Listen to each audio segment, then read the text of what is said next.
بسم اللہ الرحمن الرحیم۔ السلام علیکم ورحمۃ اللہ وبرکاتہ۔ آج جمعۃ المبارک ہے، درود شریف کی کثرت کیجیے اور سورۃ قاف کی تلاوت بھی ضرور کیجیے گا۔ جمعے کے دن اور جمعے کی رات مجھ پر کثرت سے درود پڑھو، کیونکہ جس شخص نے مجھ پر ایک مرتبہ درود پڑھا، اللہ تعالیٰ اس پر 10 مرتبہ رحمت بھیجے گا۔ رسول صلی اللہ علیہ وسلم نے فرمایا، بخیل ہے وہ جس کے سامنے میرا ذکر کیا جائے اور پھر بھی وہ مجھ پر درود نہ بھیجے۔ جمعۃ المبارک کے مختصر اہم کام احادیث مبارک کی روشنی میں، سب سے بہترین دن جب سورج طلوع ہوتا ہے جمعے کا دن ہے۔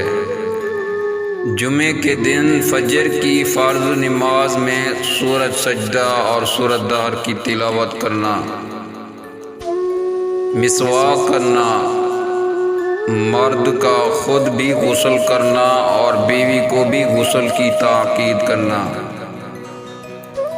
صاف ستھرے کپڑے پہننا، خوشبو لگانا اور بالوں میں تیل لگانا، جمعے کے لیے پیدل چل کر جانا، جمعے کے لیے امام سے پہلے مسجد میں حاضر رہنا، مسجد میں داخل ہوتے ہی 2 رکعت نفل توحید مسجد ادا کرنا، خطیب امام کے قریب بیٹھنا، مقتدیوں کا خطبہ جمعہ غور سے اور خاموشی کے ساتھ سننا، دوران خطبہ فضول باتیں اور فضول کام قطعا نہ کرنا، امام کا نماز جمعے میں سورۃ الاعلی اور سورۃ الغاشیہ یا سورۃ الجمعہ یا سورۃ المنافقون کی تلاوت کرنا، جمعے کے بعد مسجد میں ہی 6 یا 4 رکعت سنت ادا کرنا، اور اگر گھر میں ادا کرنا چاہیں تو صرف 2 رکعت پڑھنا، کثرت سے درود ابراہیمی پڑھنا، سورۃ القحف کی تلاوت کرنا، جمعے کے دن صدقہ کا اہتمام کرنا۔ سبحان اللہ، کیا شان و منزلت ہے یوم جمعے کا حق ادا کرنے والوں کی۔